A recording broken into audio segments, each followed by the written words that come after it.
जय हिंद स्टूडेंट। आज हम पढ़ेंगे पदार्थ की परिभाषा और पदार्थ के भाग। जैसा कि पिछले वीडियो में आपने पढ़ा रसायन विज्ञान की परिभाषा और रसायन विज्ञान के प्रकार।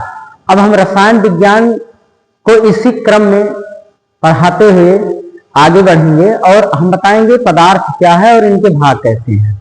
तो पदार्थ ही क्यों, जैसा कि आप जानते हैं पदार्थ जो होता है उसमें तत्व और यौगिक होते हैं और जो हमारा परमाणु है वो रसायन विज्ञान और भौतिक विज्ञान की सबसे छोटी यूनिट है, सबसे छोटी इकाई है। इसलिए सबसे पहले हमें पढ़ना पड़ेगा पदार्थ।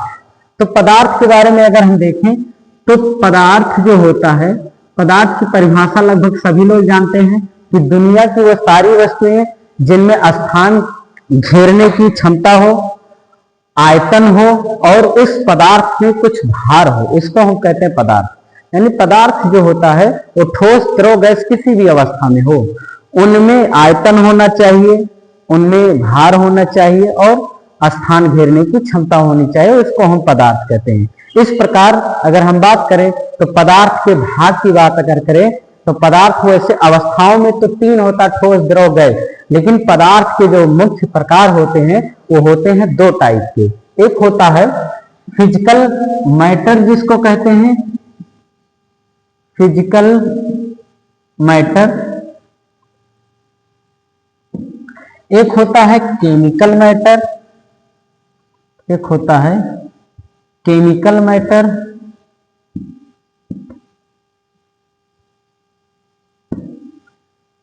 फिजिकल मैटर मतलब होता है भौतिक पदार्थ। भौतिक पदार्थ का मतलब हो गया कि किसी भी पदार्थ के बाहरी बनावट, कि वो गोल है, चौकोर है या किस प्रकार का है, तो उसको हम कहते हैं भौतिक बनावट। यानी एक प्रकार से आप कह सकते हैं कि बाह्यतम जो बाहरी चीज दिखने में कैसा लग रहा है वो हमारा फिजिकल है। यानी इसको हम कह सकते हैं external matter.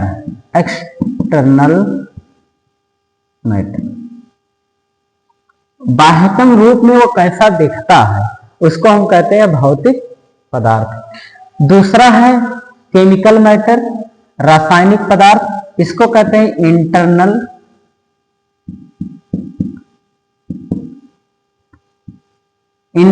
Matter. Internal matter का मतलब हो गया आंतरिक बनावट। किसी भी पदार्थ को देख के बाहर से आप कैसा महसूस करते हैं या कैसा आपको दिखाई देता है, गोल है, चौकोर है, सफेद है, काला है या किस कलर का है, ये सब बाहरी हो गए। आंतरिक बनावट का मतलब हो गया केमिकल मैटर, अर्थात वो किस प्रकार बने हुए हैं, उनके अंदर की बात अगर आप जानते हैं तो उसको हम कहते हैं रासायनिक पदार्थ। तो आइए हम जानते हैं कि फिजिकल मैटर क्या है और केमिकल मैटर क्या है, इनके भाग क्या हैं। तो फिजिकल मैटर जो होते हैं ये तीन टाइप के होते हैं। एक होता है सॉलिड, मुख्य तीन।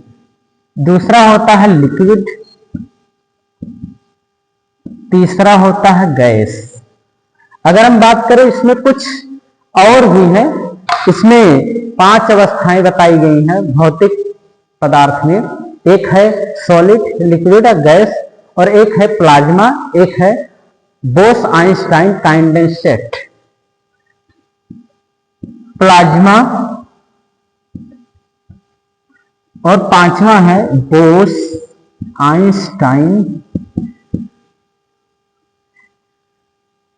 कंडेंसेट।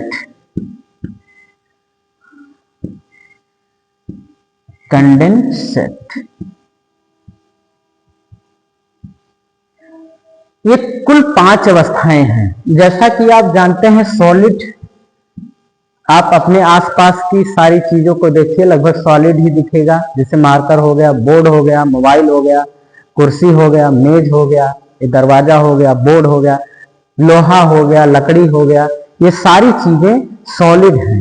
इसको हम कहते हैं ठोस अवस्था। तो solid state, liquid state, example लिख देते हैं इसमें, जैसे वुड हो गया, लकड़ी, आयरन हो गया, जिंक, कोबाल्ट, बहुत सारे हैं, कोबाल्ट, जिंक। लिक्विड में अगर बात करें वाटर हो गया, ऑयल हो गया, एंड मिल्क हो गया। ये जो पदार्थ आपको दिखाई दे रहे हैं ये सब हो गए लिक्विड।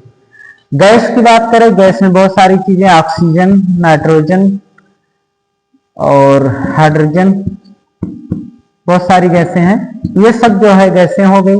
ये हो गया गैस। नाइट्रोजन। प्लाज्मा जो है, प्लाज्मा भी एक ऐसी अवस्था है जिनका आकार और आयतन निश्चित नहीं होता है। ये गैस का ही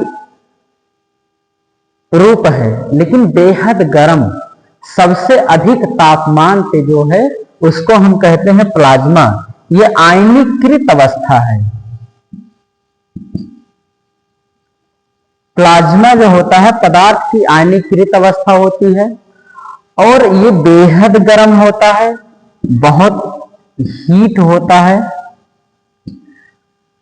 और अगर बोस-आइंस्टाइन कंडेंसेट की बात करें तो ये जस्ट इसका अपोजिट होता है, प्लाज्मा का जस्ट अपोजिट। जितना बेहद गर्म ये होता है प्लाज्मा, उतना बेहद अपोजिट ठंडा होता है बोस-आइंस्टाइन कंडेंसेट। बेहद ठंडा। इस प्रकार इनकी 5 अवस्थाएं बताई गई हैं। अगर हम बात करें केमिकल मैटर की, तो केमिकल मैटर के भी पार्ट हैं। इस प्रकार जो है हम पदार्थों को सीक्वेंस वाइज पढ़ते हैं, स्टेप बाय स्टेप पढ़ते हैं। ठीक है, अब हम नेक्स्ट पार्ट में आपको बताते हैं कि फिजिकल मैटर क्या है, केमिकल मैटर क्या है।